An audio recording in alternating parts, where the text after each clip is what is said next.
Assalamualaikum warahmatullahi wabarakatuh.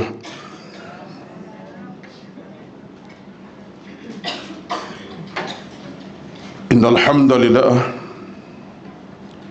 nahmaduhu wa nasta'inuhu wa nastahdihi wa nastaghfiruh wa na'udzu billahi min shururi anfusina wa min sayyiati a'malina.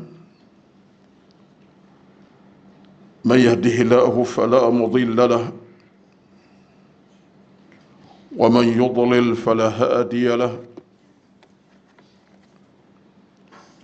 أشهد أن لا إله إلا الله وحده لا شريك له وأشهد أن محمدا عبده ورسوله صلاة وسلاما على حبيبنا المصطفى صلى الله عليه وسلم وعلى آله من اهتدى. اللهم أحسن عاقبتنا في الأمور كلها وأجرنا من خزي الدنيا وعذاب الآخرة. رضينا بالله ربا وبالإسلام دينا وبمحمد نبيا ورسولا.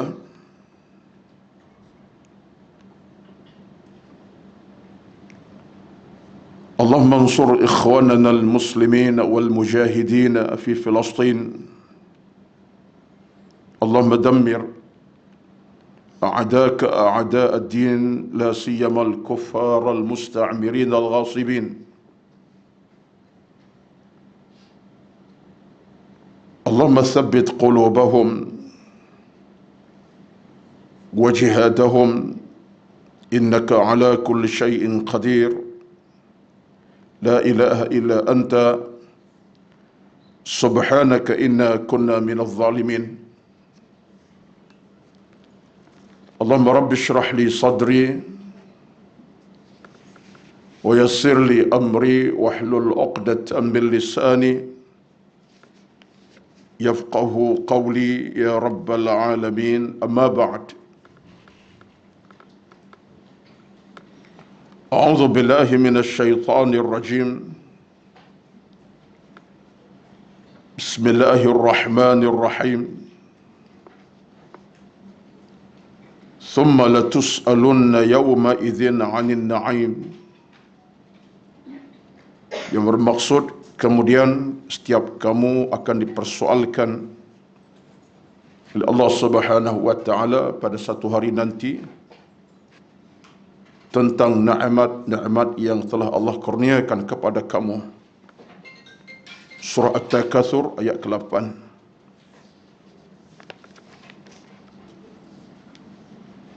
Yang dihormati berbahagia pengurusi dan seluruh tan kuasa pengurusan Kuliah Duha Masjid Al-Falah J9 Subang Jaya dan seterusnya, yang dikasihi dan dihormati seluruh kehadiran para jamaah duha, muslimin dan muslimat yang dirahmati, dikasihi, diradai, diberkati Allah Subhanahu wa taala. Allahumma amin. Alhamdulillah. Marilah sama-sama di kesempatan berkat ini, apapun keadaannya, situasinya, maka yang pasti dan paling utama ialah kita mengucapkan syukur kepada Allah Subhanahu wa taala. Kerana Allah lah tempat kita berteduh, dalam kita bermohon, tempat kita bermunajat, dalam kita meminta, dan tempat kita bersyukur di atas apa nikmat yang Allah berikan kepada tanpa sempadan. Setiap saat dan waktu kita menikmati segala-galanya adalah merupakan hasil anugerah Allah kepada kita hamba-Nya. Dan betapa kalau kita renung balik tentang nikmat Allah beri kepada kita, kita boleh sebut dengan perkataan ajaibnya rezeki anugerah Allah kepada kita. Dan pastilah tuan-tuan dan puan-puan semua, dalam kerana kita untuk kita mendapat pintu barakah rahmat Allah Subhanahu wa taala, maka yang paling pasti dan paling utama ialah kita sentiasa melaksanakan tugasan ibadat kita tanpa henti, tanpa cuai, tanpa batas. Kan tugasan ibadat ini tugasan yang tidak pernah ada sempadannya. Yang menamatkan ibadat kita ialah kematian. Kematian adalah penutup kepada kehidupan beribadat. Selama mana kita belum mati dan belum diangkat nyawa oleh Allah Subhanahu wa taala, maka ibadatlah tugasan kita, sama ada yang sunat, yang wajib. Yang sunat kita kerjakan, yang wajib kita tegakkan. Dan itulah amanah Allah yang paling besar kepada kita. Wa ma khalaqtul jinna wal insa illa liya'budun. Penegasan dalam surah Az-Zariyat ayat 57-56. Allah sebut tugas kita illa liya'budun, untuk beribadat kepadanya. Dan neraca ibadat dalam Islam ini ada panduan dan ada pedomannya. Kita boleh nak tegakkan ibadat ikut kemahuan dan perasaan kita, tidak boleh. Ada pedoman, ada panduan. Kerana itulah maka kalau kita tengok balik dalam neraca ibadat ini, yang pertama sekali ialah kita ikhlas dalam kita buat apa saja kebaikan dan amal ibadat. Itu neracanya. Sunat ke wajib, keikhlasan itu paling penting.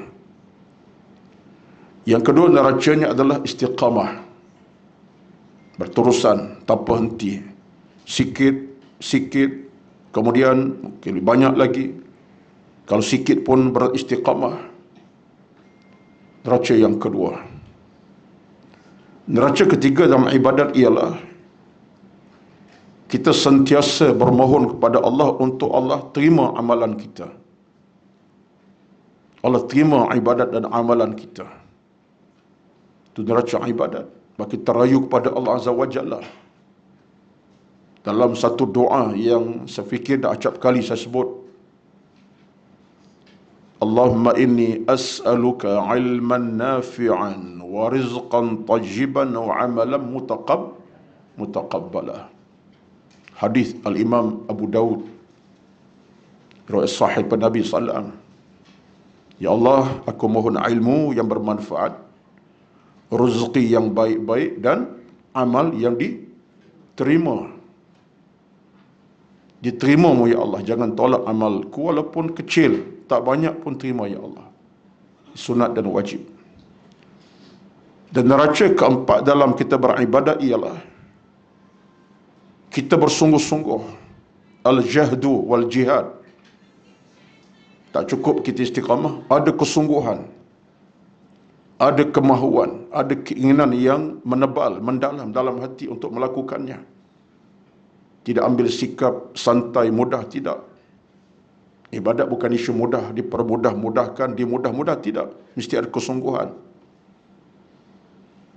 Dan neraca kelima dalam ibadat, di samping ikhlas tadi, samping semua itu, neraca kelima dalam ibadat ialah semua amal-amal kita menepati syarak dan agama.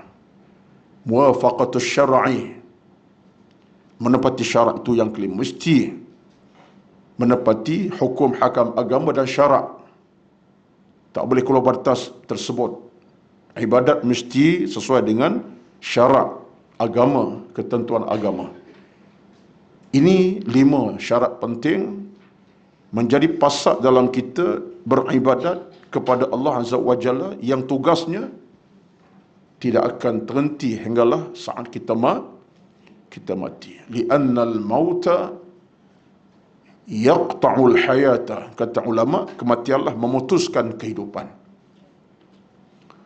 Dia bukan putuskan hidup semata-mata, putuskan ibadat. Dia bukan putuskan nyawa semata-mata mati, dia putuskan ibadat. Batulah setengah ulama tasawuf dia kata apa? Aku tak takut kematian, tapi aku takut ibadat yang tak sempurna. Ini setengah ulama tasawuf. Aku tak takut kematian, tapi aku takut ibadat yang tak lengkap, tak sempurna. Kematian tak takut, wah kematian datang, tapi aku bimbang ialah saat di mana aku bertemu Allah, ibadat tak sempurna, tak lengkap, ataupun ibadat tak ada. Kalau ada pun tak lengkap. Ini antara bicara-bicara yang kita kena bawa dalam kehidupan beragama kita. Betullah tuan-tuan, puan-puan yang dirahmati Allah sekalian, saya setiap kali bercakap mukadimah ini saya kira sebagai satu renungan, muhasabah diri. Yang bercakap pun sama, yang dengar pun sama. Sebab kita dalam hidup ini, kita jangan melihat dalam kacamata yang sempit, tetapi kacamata ilmu yang terbuka hati. Antaranya ialah tempoh masa kita hidup ini tidak lama. Yang lama ialah fizikal dunia memang lama. Besok hari Khamis, sebab ini hari Rabu. Lusa Jumaat, sebab besok hari Khamis datang Jumaat. Itu fizikal dunia. Perjalanan masa akan datang. Perubahan malam, siang, siang malam, bagi petang akan datang. Tetapi hakikat kita dengan alam kehidupan kita tak sepanjang. Sebab kita terikat dengan kematian bila-bila masa sahaja. Harapan kita besok, hari Khamis masih ada lagi untuk kesana ke sini, betul tak? Tapi apa jaminan besok kita masih hidup, masih bernafas, bernyawa, masih bercakap macam sekarang? Yang bercakap pun cakaplah. Tak ada jaminan. Artinya, masa kita ada tak panjang pun. Yang panjang ialah fizikal dunia panjang. Sebab dunia akan terus berjalan sampai masa kiamat. Entah bila tak tahu. 1 juta tahun lagi ke. Tapi kita bukan 1 hari mendatang, bukan 2 minggu mendatang, 1 saat mendatang kita tak tahu. Betul tak? Kita tak tahu. Jam sekarang dah 10.15 minit. Siapa jaminan kepada saya 1-2 minit akan datang kita masih hidup, masih keadaan bernafas, bernyawa? Tak payahlah 3 minit, 2 minit pada sekarang. Tak ada jaminan. Sebab detik-detik yang kita miliki memang detik-detik yang paling singkat dalam kehidupan. Kerana kematian memutuskan kehidupan, memutuskan ibadat. Ini semua tuan-tuan bukanlah saya nak menakut-nakutkan, tidak, tapi kerana tajuk saya daripada kitab bicara Imam Qurtubi tentang hal itulah. Barai jalan ke syurga, hal kematian. Dan saya bercakap serius ini sebab itu yang saya duk fikir dalam hati, dalam perasaan, dalam jiwa hati saya. Allahu Akbar. Allahu Akbar, Allah Maha Besar. Betullah beruntungnya manusia dalam hidup ini bila mana Allah campak dalam hatinya hidayah. Beruntung manusia hidup bila Allah campakkan pintu hidayah. Itu paling besar untung kepada kita. Allah berikan hidayah kepada kita. Cara berfikir, cara bertindak, cara hidup kita ada titik perubahan. Sekalipun dalam urusan hidup kita pelbagai kita cari, dunia kita raih, harta kita cari, kerja kita buat, itu biasa. Tetapi dalam sela-sela kita duk dapat semua itu, Allah bagi hidayah untuk ingatkan kita dengan ibadat, ingatkan kita dengan kematian, ingatkan kita tentang soal akhirat. Itu satu di antara nikmat yang paling besar. Itu yang paling besar sekali. Sebagaimana seorang ulama, iaitu Al-Imam Ibnu Qayyim Al-Jauziyah rahmatullah, dikata apa? Man wattana qalbahu 'inda rabbih sakana wastaraha. Dalam kitab Al-Fawaid kata Al-Imam Ibnu Qayyim Al-Jauziyah, Man wattana qalbahu 'inda rabbih sakana wastaraha. Siapa yang boleh menempatkan hatinya dekat dengan Tuhannya, ni, man wattana qalbahu 'inda rabbih sakana wastaraha. Siapa yang boleh menempatkan hatinya mendekati Tuhan. Makna apa tu? Hati kita dekat dengan Allah. Ingat Pak Allah sentiasa. Hidayah datang. Kata dia, sakana wastarah. Dia akan tenang. Dia akan berada dalam ketenangan kerehatan. Betul tak? Ini pandangan ulama. Siapa yang boleh menempatkan hati di situ Tuhannya. Mana apa? Tak lupa Allah. Dalam buat apa pekerjaan Allah, Allah ingat tentang mati, ingat tentang sopan. Kata Imam Al-Qayyim, sakana wastaraha. Dia akan tenang dan rehat. Rehat ni bukan rehat tak buat kerja. Maksudnya menikmati ketenangan dan kerehatan secara fizikal, secara ilmu lah. Tak ada masalah. Walaupun dia sibuk urusan dunia yang begitu sekali mencengkam perasaan kehidupannya dengan usaha macam-macam, tapi sebab dia letakkan dalam hati Allah merapati mendekati, dia berarti Allah Azza wa Jalla. Sakana, tenang dan penuh kerahatan. Saya duduk tengok kata-kata ini di Palamo dah, dan diulas banyak kali dah. Betul. Allahu Akbar, tuan-tuan dirahmati Allah sekalian. Itulah perjalanan kita dengan ilmu yang kita sedang raih tiap-tiap hari, tiap kelas pengajian ini, baik dalam tafsir ke, tadabbur ke, dalam bidang apa kita baca zikir, tasbih, tahmid dan seumpamanya. Dalam bidang apa sekalipun, ini semua ke arah kita untuk membawa sebuah kehidupan yang sejahtera dan bahagia, sa'adatan wa tumi'nanan, bahagia dan tenang. Bila tu? Insya-Allah Subhanahu wa ta'ala. Alhamdulillah, Allah masih berikan kepada saya rezeki tersebut, masih boleh bercakap walaupun 2-3 patah, walaupun 2-3 ayat, 2-3 minit ini, dan boleh lagi beramal walaupun ada kekurangan, ada juga kekuatan dicari diraih. Samalah kita. Mudah-mudahan semua ini menjadi faktor yang akan membawa kepada kita kejayaan dunia dan keselamatan di hari akhirat. Allahumma amin, amin ya rabbal alamin. Tuan-tuan, puan-puan semua yang dirahmati Allah sekalian, itulah sebuah muqaddimah. Mudah-mudahan dapat kita ambil manfaat, peringatan, nasihat. Kerana nasihat dalam agama ni merupakan satu sendi yang penting. Dan kata Fudail bin Iyad, nasihat adalah cahaya dan nyawa kehidupan. Kata Fudail bin Iyad, seorang tokoh besar di kalangan ulama tasawuf. Fudail bin Iyad. Siapa nak Google, carilah. Nama dia keluar dalam Google. Fudail bin Iyad. Fudail ataupun Fadailan. Apa kata Fudail? Dia kata nasihat adalah cahaya dan nyawa kehidupan. Ringkas je. Nasihat, bimbingan ini adalah nyawa dan cahaya kehidupan. Dan kata Abu Bakar Al-Muzani, ni ulama belaka lah ni. Abu Bakar Al-Muzani kata apa? Nasihat tazkirah adalah jalan hidup orang beriman. Jalan hidup orang beriman mesti ada nasihat dan tazkirah. Lalai diperingatkan, yang lupa diperbetulkan, yang nak lemas diselamatkan. Itulah kehidupan kita. Ada masa lalai, kita peringatkan. Ada masa lupa, selamatkan dia. Nak lemas, kita tolong selamatkan nyawanya. Itu ibaratlah tu. Dalam hidup kita macam ada kelalaian, kelupaan, kelemasan dalam agama hidup biasa. Yang bercakap sendiri pun bukanlah tak lemas dalam banyak perkara.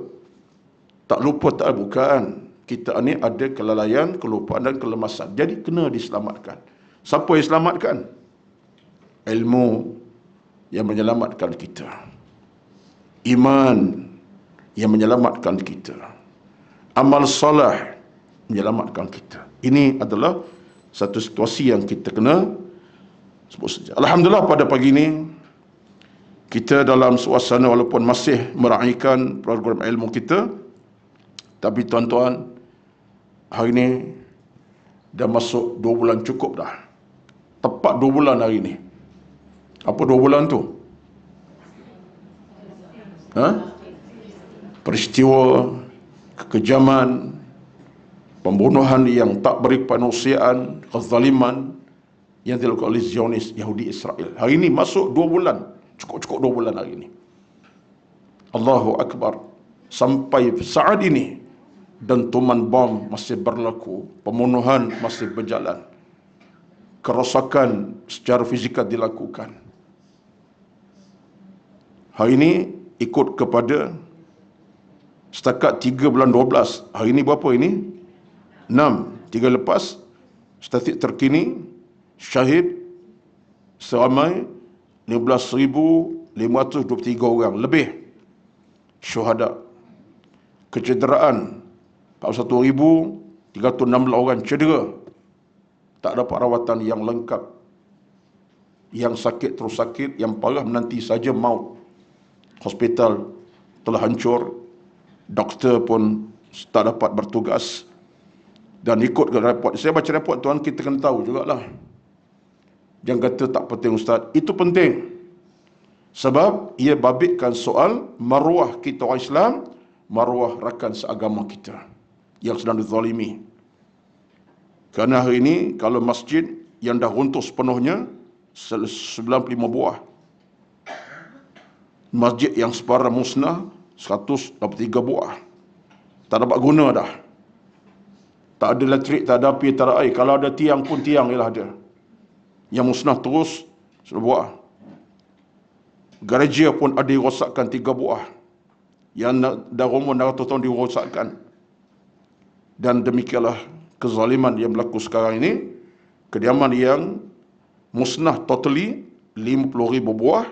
Yang separa musnah, yang tak seimbang dah bangunannya 250,000.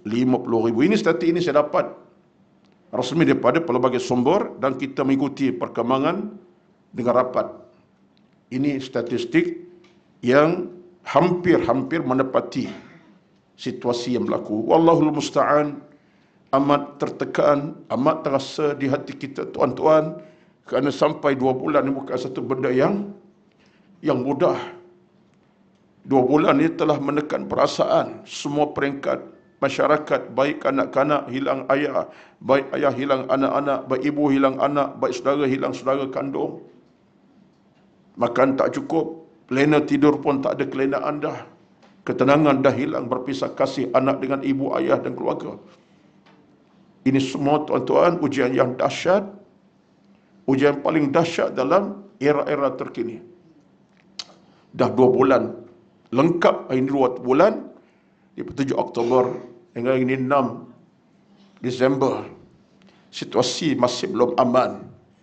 Situasi masih belum mendatangkan apa-apa kebahagiaan barakan kita. Tapi kita yakin penghujungnya Allah tidak akan kecewakan umat Islam. Itu keyakinan kita. Itu keyakinan kita. Kita boleh bersikap dalam keadaan negatif tentang hukum agama, kerana Allah tetap akan menangkan Islam. Cuma bila? Wallahu a'lam. Baik. Tuan-tuan sekalian, tajuk kita pada pagi ini agak lama sikit mukadimah tadi, tapi tak apa, kerana ia berkait dengan soal kita dan jiwa masing-masing. Baik. Kita nak sambung bicara kita pada pagi ini daripada kitab kita, iaitulah Jalan Sahala Menuju ke Syurga, One Way to Paradise, daripada Imam Al-Qurtubi ini, tentang persoalan kematian yang dibolehkan dalam agama. Saya telah sebut apa perkara yang dibolehkan itu, tapi sempit hukum hakamnya. Taklah diluaskan soal kematian kalau atas asas semata-mata kerana sakit demam tidak boleh, tapi atas asas tertentu dibolehkan. Baik. Sekarang sambung sikit pada pagi ini. Tak nak baca dah tentang cerita Maryam. Itu tak nak baca dah. Saya rasa cukup sekadar itu. Saya nak balik kepada muka surat 17. Kita pergi pada 17, muka surat 15, kita dah baca separuh. 16 saya tinggalkan. 17. Dalam konteks cerita Maryam, penghujungnya dia pun diuji dengan ujian yang berat, berupa fitnah dan perbohongan menimpa dirinya. Kita dah tahu Maryam bonda Nabi siapa? Nabi Allah Isa. Diuji dengan tomahan yang palsu. Antara tomahan yang paling dahsyat, dikatakan dia telah berzina, melahirkan Isa tanpa bapa. Dan ini berlaku secara begitu sekali, tersebar di masyarakat, sehingga dianggap Maryam ini perempuan yang keji, yang kotor, yang tak akhlak, tak ada moral hidup, kerana anak tanpa bapa dikira anak itu sebagai anak zina, dan Maryam telah berzina. Ini semua pembohongan.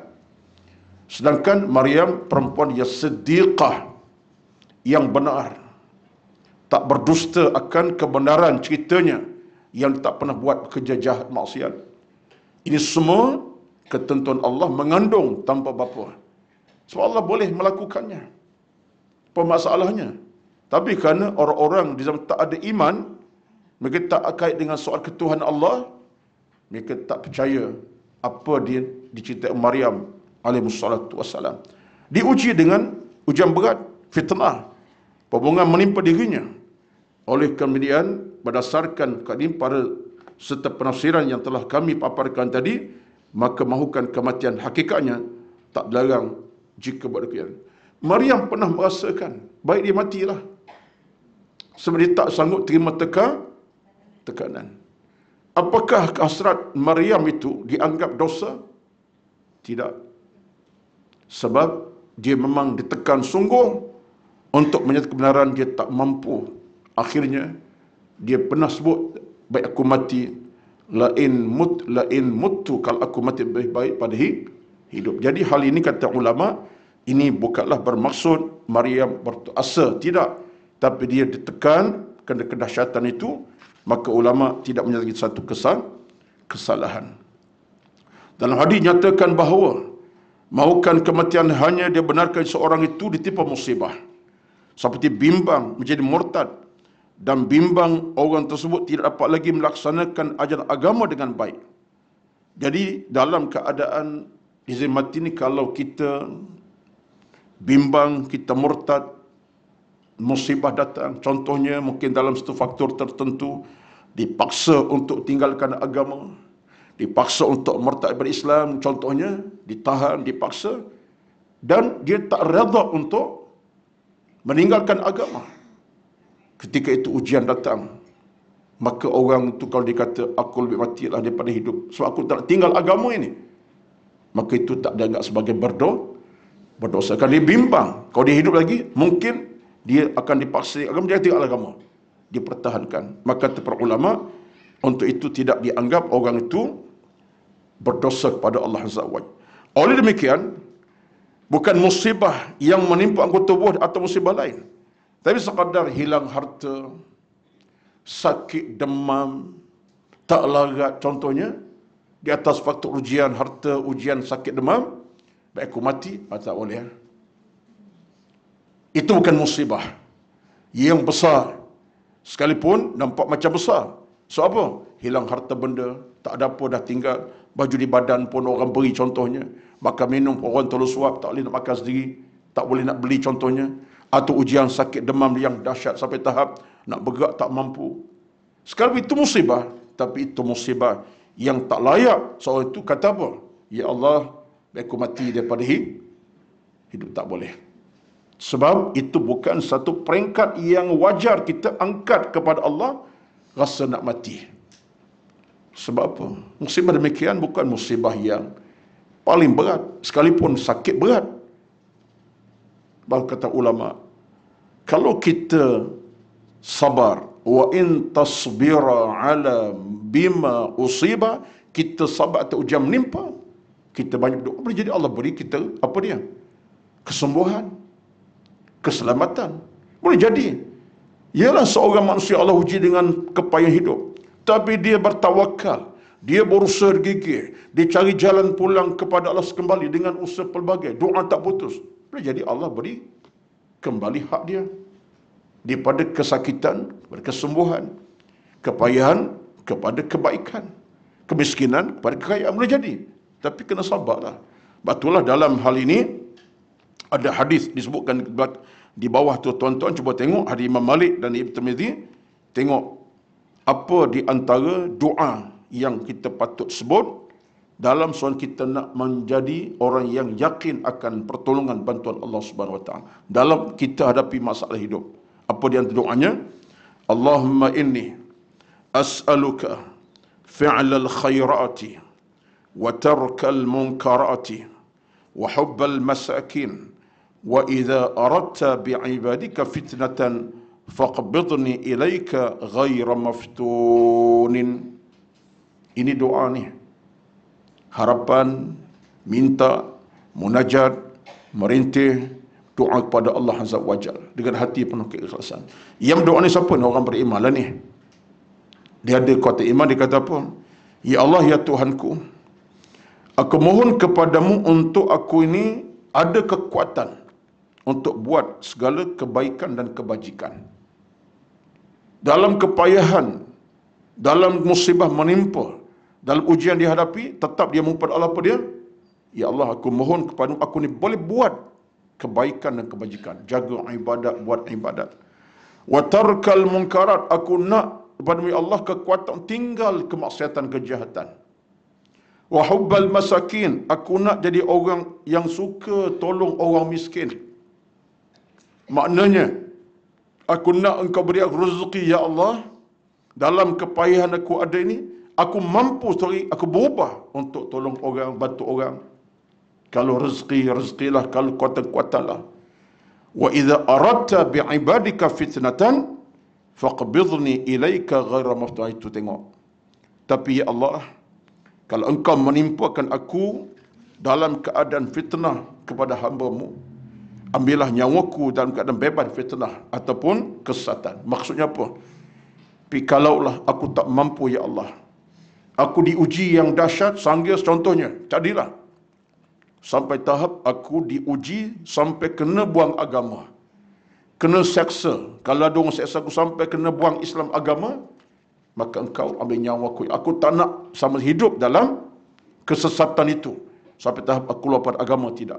Tapi ya Allah, kalau aku tak tahap tu sampai tahap tu, tolong ya Allah, hidupkan aku dalam keadaan boleh buat kebaikan, tinggal kejahatan dan tolong orang. Ini apa ni tuan-tuan ni? Maknanya doa ini doa yang bersifat moga Allah berikan kekuatan. Bukan minta Allah berikan jalan segera untuk mati. Walaupun hadapi masalah macam mana pun, minta terus hidup dalam kebaikan, keimanan. Tapi kata Allah, memang aku ni memang dalam ujian yang dahsyat sampai tinggal lagi agama, engkau lebih tahu ya Allah, ya Tuhanku. Ini antara ciri menunjukkan kekuatan dalam hati kita. Tuan-tuan sekalian, berdasarkan hadis ini yang kita baca sekarang, hadis Imam Malik dan juga Tirmizi ini, ada satu rumusan yang boleh kita buat ataupun satu conclusion yang boleh kita ambil. Yang pertama sekali ialah seseorang yang dalam ujian macam mana Allah beri kepadanya, tetap kena minta, bermohon dan kembali kepada Allah Subhanahu wa Ta'ala. Jangan serah kepada keadaan, jangan serah kepada situasi ataupun dalam masa mudahnya, biarlah macam mana, dah takdir-takdirlah. Tak boleh macam tu. Sekalipun ada ujian mendatang, tetap kena ikat diri dengan Allah Subhanahu wa Ta'ala. Ingat Allah yang Maha Berkuasa. Ingat Allah yang Maha Esa. Ingat Allah yang Maha memiliki segala perkara. Ingat pada Allah Azza wa Jalla. Kekuatan kena ada. Yang kedua, menunjuk orang mukmin tidak pernah putus asa. Kalau ujian datang macam mana banyak, ujian datang mana kerap, ujian macam mana besar, dia tak ada sifat putus asa. Yang dia adalah husnuzan dengan Tuhan, sangkaan baik pada Allah Azza wa Jalla. Ini penting. Ada sangkaan baik pada Allah, husnuzan dengan Tuhan, jangan ada suuzan. Ini Tuhan tak sayang aku dah, Tuhan tak, bukan. Ada sangkaan baik dengan Allah Azza wa Jalla. Yang ketiganya, menunjukkan dia bertawakal kepada Allah Subhanahu wa Ta'ala. Dah usaha, dah cuba minta macam-macam, tawakal pada Allah sajalah kemudiannya. Tawakal datang setelah kita berusaha. Baik. Dalam hadis yang lain juga dinyatakan Umar pernah berkata, Umar ni siapa ni? Umar ibn Al-Khattab radhiyallahu pernah juga berdoa. Tengok ni.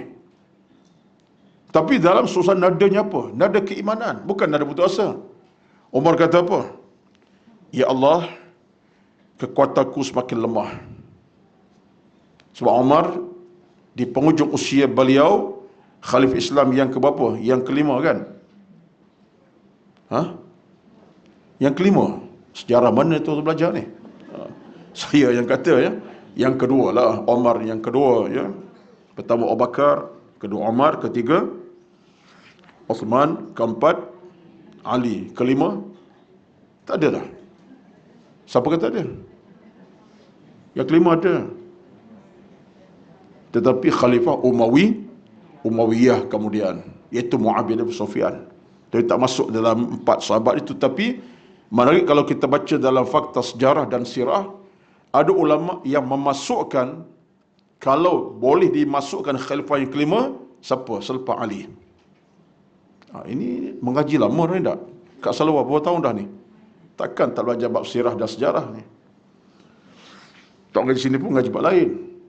Ada ulama yang memasukkan, kalau kata mereka boleh masukkan khalifah yang kelima selepas Abu Bakar, Umar, Ali, Uthman, selepas Abu Bakar, Umar, Uthman, Ali, ini khalifah Rashidin. Habis mereka habislah datang Khalifah Umayyah. Tapi kalau boleh masuk yang kelima ni, siapa? Kena bagi hadiah ni. Kena bagi buku jodoh anugerah dia, tapi tak bawa lagi ni. Ya. Khalifah salah. Umar juga bin Abdul Aziz radhiyallahu anhu, khalifah daripada Umayyah. Google tengok. Sebab kita cara Google ni mudah dapat ilmu. Tapi tengok sumber je lah. Umar bin Abdul Aziz radhiyallahu anhu, khalifah yang memerintah tak sampai 2 tahun. Tapi keadilan beliau amat terserlah, kehebatan beliau amat terbaik, dan keadilan beliau amat hebat. Umar bin Abdul Aziz daripada Khilafah Umayyah. Sejarah beliau memang pelik dan pelik. Beliau merintah tapi dalam hampir 2 tahun saja wafat. Jadi beliau, kata ulama, kalaulah boleh dimasuk khalifah yang kelima, beliaulah orangnya. Dia beliau ni siapa ni? Anak cucu cicit kepada Umar bin Al-Khattab radhiyallahu anhu. Itu ceritalah, bacalah tuan-tuan sekalian. Kita tokoh-tokoh ni kena tengok baik. Tak apalah, itu tak penting. Nak cerita Umar pernah berkata. Umar satu ketika dalam ucapan beliau ni, kerana beliau di hujung usia telah diuji Allah dengan apa? Beliau telah ditikam oleh Abu Lu'lu'ah Al-Majusi, yang dibayar khas untuk menikam Umar. Kerana orang dah mula ada kebencian pada Khalifah Umar pada masa itu. Biasalah puak-puak yang tak apa nak baik bagus ini, timbul kebencian. Tak sebab pun, tapi kebencian datang meluap, mengupah Abu Lu'lu'ah, bawa pisau yang tajam, menikam Umar ketika sedang sembahyang subuh di situ pagi. Dan Umar cedera, dia tak meninggal terus. Dia sakit, ada ulama kata hampir 2 minggu, ada kata hampir sebulan. Kesakitannya bertur disebabkan racun daripada tikaman itu, racun pisau yang diracunkan kemudian menusuk dalam hati jantung Umar, dan Umar mula sakit yang agak tenat, kemudian meninggal. Batu Umar dikira syahid. Ya, baik. Itu ceritalah Umar meninggal ditikam. Ya, termasuklah siapa, Osman pun sama, ditikam ketika sedang baca Quran di awal subuh, belum subuh, ketika sedang bertahajud. Itu cerita yang Masya Allah menunjukkan dalam dunia ni, kejahatan manusia ni melampau di atas sebab apa? Kebencian, dengki, dendam, permusuhan. Ini sejarah yang tak pernah padam. Pada hari ini pun dunia penuh dengan semua elemen itu. Kebencian, kedengkian, dendam. Semua peringkat manusia. Seperingkat dunia, Israel sekalah pendendam yang paling jahat sekali. Tak ada sebab untuk bunuh orang Israel, orang Palestin, tak ada sebab untuk merampas tanah air. Tapi sifat itu peringkat negara, peringkat masyarakat pula pun sama. A dengan B bertelagah dalam urusan perniagaan, B dengan A bertelagah urusan harta. Betul tak? Dunia tu dunia tak selesai. Sebab ni dah rosak. Jiwa dah sakit. Jiwa dah lumpuh daripada keimanan. Dah masuk elemen-elemen kejahatan yang bersifat syaitan. Dia dah hilangkan segala kebaikan, kemuliaan. Akhirnya itulah dia. Aku bunuh saja. Aku buat apa saja. Kalau peringkat Omar, bunuh sajalah Omar tengah semayang. Tak pasal-pasal, pergi tikam. Siapa Omar? Omar orang yang mulia. Tapi tak dah hilang kulit Omar. Bagi mereka, Omar ni orang tak elok. Orang tak bagus. Mesti dibunuh. Kita sekarang, dalam dunia kita sekarang, macam itulah. Sahirkan orang ni sebab aku tak suka dengan dia. Santau. Santau ke santai? Bukan santan, santan lain. Santau. Ya? Santai lain, saya santai. Aku tak suka ni, santaukan dia. Hantar santau angin, santau udara, santau apa lagi? Macam-macam cara. Semua itu jinayah belaka tu. Itu kerja syaitan belaka. Jadi ini berlaku, tuan-tuan masyarakat, kerana kedengkian, hasad, permusuhan yang tak akan selesai. Sebab itulah orang mukmin tolong bersihkan hati. Orang mukmin tolong jana hidup dengan iman dan taqwa. Orang beriman tolong muhasabah diri malam, siang, pagi, petang. Jangan sampai tahap kita musnahkan orang di atas kedengkian semata-mata. Aku nak buat apa saja biar dia hilang segala. Jangan. Dunia anda nampak selamat, tapi bila anda masuk kubur, anda tidak akan selamat selama-lamanya. Dunia nampak tak ada apa-apa, tapi jangan ingat tak selamat. Jangan selamat bila anda mati saja, tak sempat mohon maaf, tak sempat balikkan hak orang. Kematian anda sampai kiamat, kematian yang penuh kedahsyatan, keburukan, seksaan yang pedih. Itu yang Allah sebut dalam Al-Quran pun, ada hadis Nabi sebut. Jangan. Sebab saya sebut tuan-tuan, kan elemen ni elemen yang menjahanamkan baik keluarga berlaku. Dalam hubungan kemasyarakatan, adik-beradik berlaku. Hubungan kemasyarakatan, keluarga jiran berlaku. Rakan sepejabat. Allahu Akbar. Carilah ilmu yang memandu. Cari iman yang menyelamatkan kita. Jangan hidup dalam kejahilan. Kerana sebab dendam dan kita keikut perasaan, itu adalah perasaan syaitan. Sebab syaitan tidak akan pernah jadikan kita selamat, bahkan kita makin celaka. Itu kenyataannya. Baik, itulah. Umar radhiyallahu cerita saya tadi ialah dia diuji dengan ujian yang dahsyat. Dia makin lemah. Sebab orang kata, ya Allah, kekuatanku makin lemah. Usiaku semakin tua. Dan rakyatku sudah meninggalkan aku. Sebab ada orang dah mula fitnahkan Umar. Itu tengok tuan-tuan. Ada orang dah mula tak suka dengan Umar. Atas kebencian itulah. Sebab tu ulama-ulama kita dalam hal ini, sebagai contoh, Ajaj Al-Khatib karang kitab tentang Umar. Sampai dalam riwayat pernah sebut, Umar ni adalah insan yang paling mulia. Ada pun Nabi sebut sekali. Dalam satu rekod, catatan para ulama, Nabi pernah sebut, kalaulah selepas aku ni ada Nabi lagi, nescaya Umar adalah Nabi umat ini. Nabi pernah sebut, riwayat ada.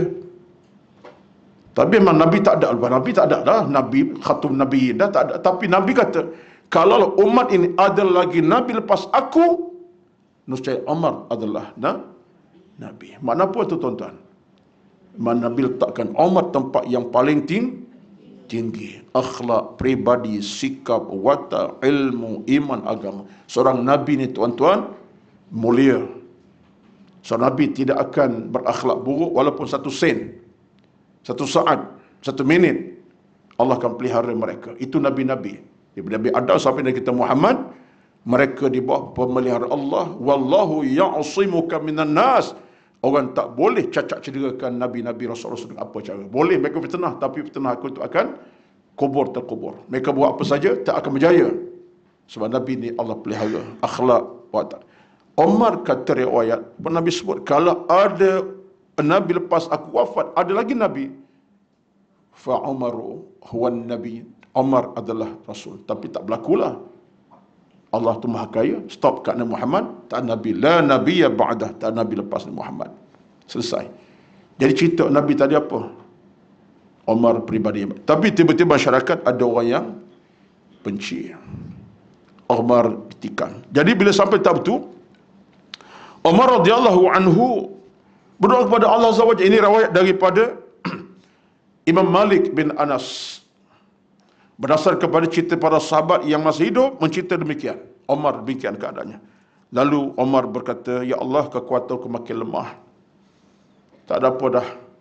Pertama saat beliau sudah dihujani dengan tikaman yang beracun, dia lemah. Dan ada riwayat sampai kata Umar hilang ingatan. Ini ceritalah sampai Abdullah bin Umar satu hari melihat Umar macam meracau, bercakap keadaan yang tak jelas dan bercakap benda yang seolahnya tak ada kaitan apalah.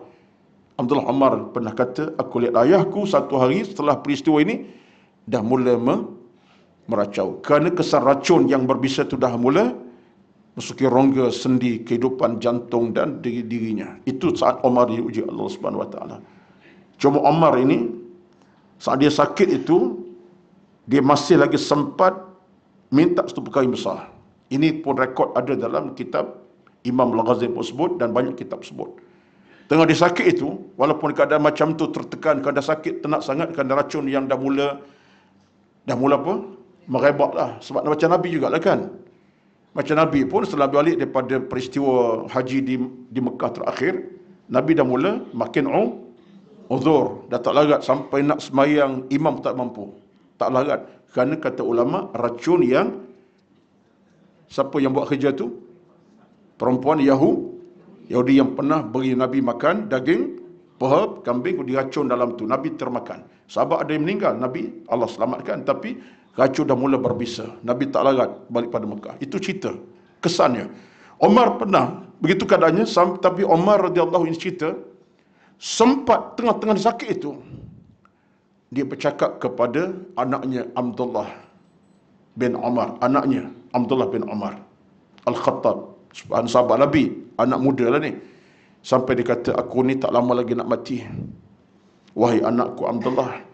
Tetapi aku berhasrat kalau aku mati, aku bercita nak mati di kebun sebelah Nabi, sahabat aku Abu Bakar radhiyallahu anhu. Itu hasrat dia. Tengah dia sakit ni.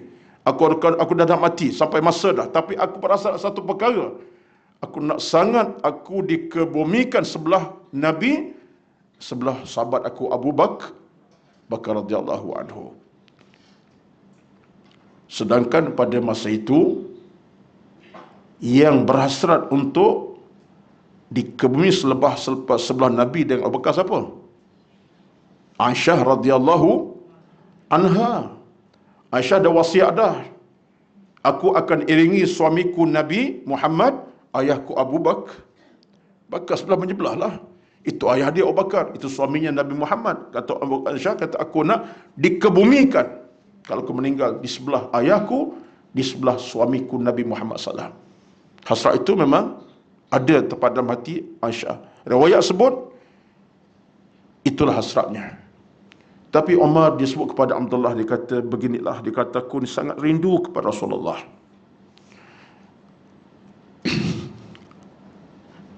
Aku sangat rindukan Abu Bakar. Engkau temu dengan Aisyah radhiyallahu anha.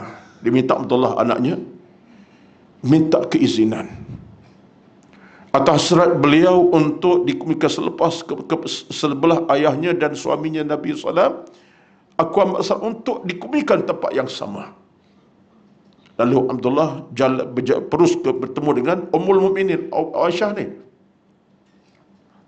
Dinyatakan hasrat, wahai Ummul Mukminin, sekalian Khalifah Omar dalam tenat, dia telah sebutkan satu perkara. Dia berhasrat untuk dimandikan jenazah sebelah kepada Omar, sebelah pada Abu Bakar dan Nabi. Sedangkan Mukminin itu tempat kamu yang kamu harapkan. Aisyah radhiyallahu tuan-tuan, insan yang ada maruah tinggi, maksudnya moral tinggi, akhlak tinggi. Aisyah kata, yang minta ini Omar khalifah aku. Yang minta ini Omar sahabat setia Rasulullah. Yang minta ini Omar sahabat setia Abu Bakar radhiyallahu anhu. Aku tak boleh menafikan. Omar hebat pada pandangan Rasulullah. Omar mulia pada pandangan Abu Bakar. Omar yang aku ingat sejarah kemuliaan dan kebaikannya. Oleh kerana Omar minta, aku undurkan diri, aku beri tempat untuk Omar. Untuk dia, kalau dia meninggal, itulah tempat dikebumikannya. Tuan-tuan, Aisyah, seorang ibu salihah, seorang wanita salihah, mak kita ni. Ini mak kita, tuan-tuan. Aisyah ni mak kita, Ummatul Mukminin. Lalu Aisyah kata, aku izinkan Omar untuk dikebumikan di sebelah makam Nabi dan Abu Bakar radhiyallahu anhu. Mentakdir begitulah. Kemudian beberapa hari kemudian Umar meninggal dunia. Oleh kerana Aisyah beri keizinan, akhirnya Umar dikebumikan di sebelah makam Abu Bakar dan Rasulullah. Dan kita ini pergi ke Madinah, tertera di pintu yang tertulis makam Nabi, makam Abu Bakar, makam Umar radhiyallahu anhu. Aisyah ke mana akhirnya? Aisyah ditanam di kubur Al-Baqi' sebelah Masjid Nabawi itulah. Betullah setengah ulama kata, hati Aisyah hati yang begitu kuat dan kental. Jiwa Aisyah jiwa yang begitu mantap, begitu bercahaya. Sebab kalau Aisyah berkeras, boleh tak? Boleh je. Kenapa aku nak beritahu pada Umar? Aku lebih tepat untuk di situ. Itu ayah aku Abu Bakar, itu suami aku Rasulullah SAW. Tapi itulah Aisyah radhiyallahu, seorang wanita yang ada moral yang tinggi, iman yang kukuh. Dia faham situasi dan keadaan. Tidak jadikan dia seorang yang keras hati, keras jiwa. Sebab itulah kita nak komen Aisyah ini dengan komen-komen yang buruk, seperti orang Syiah komen macam-macam komen yang buruk. Kita tak layak nak kata macam itu. Sebab sejarah Aisyah sejarah yang mulia, wanita yang hebat, wanita yang berakhlak tinggi, wanita yang berilmu tinggi, mukminah salihah. Itulah ibunda kita Aisyah radhiyallahu anha.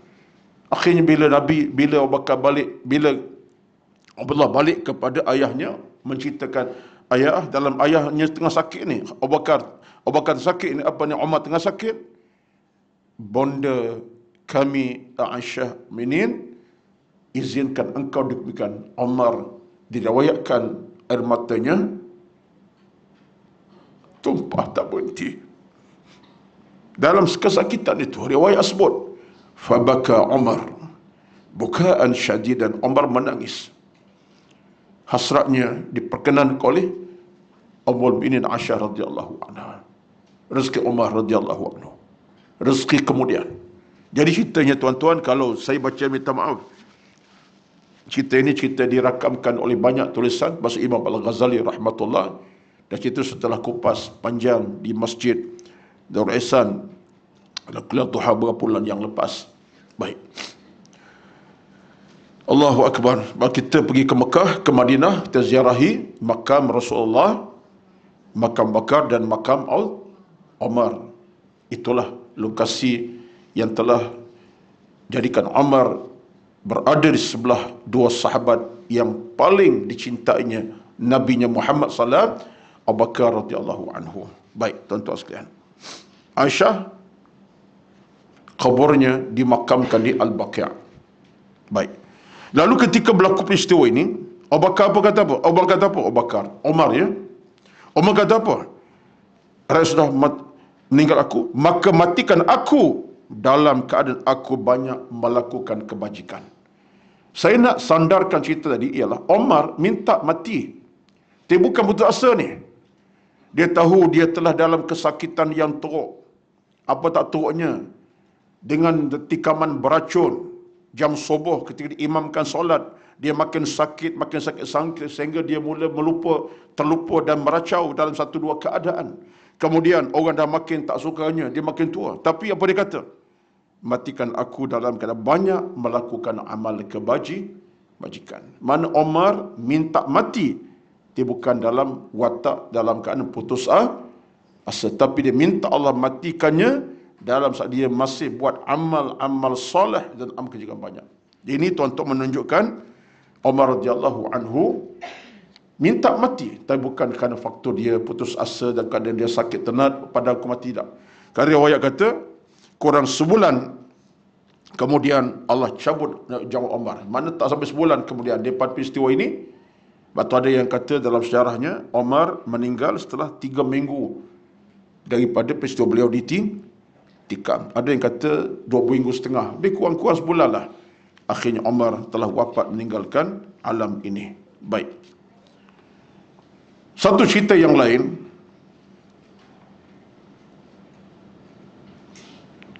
daripada riwayat yang lain daripada kitab At-Tamhid wal Istidhkar. Ini pun satu di antara peringatan kepada kita yang kita boleh ambil peringatan tentang hal minta mati ini. Abu Amr bin Abdul Birri menyatakan dalam bukunya yang berjudul At-Tamhid wal Istidhkar, daripada Zadan Abu Amr, daripada Alim Al-Kindi, dia berkata, ini ceritalah. Satu hari aku duduk bersama, zaman Nabi juga ni. Zaman Nabi tak ada dah, zaman para sahabat masih ada. Zaman sahabat, satu hari aku duduk bersama dengan Abu Abbas Al-Ghifari radhiyallahu anhu. Abu Abbas Al-Ghifari ini sahabat Nabi SAW. Dan dia melihat sekumpulan orang menderita penyakit tifus. Penyakit tifus ni tuan-tuan penyakit yang sifatnya adalah penyakit organ dalih, menyerang anggota dalam. Lebih kurang begitulah. Menyerang usus, menyerang anggota dalam. Penyakit yang dah jin merebak. Itu penyakitnya. Kita tak perlu ceritalah apa tifus tak tifus, carilah tuan-tuan ya. Penyakit yang merebak dalaman, memakan organ.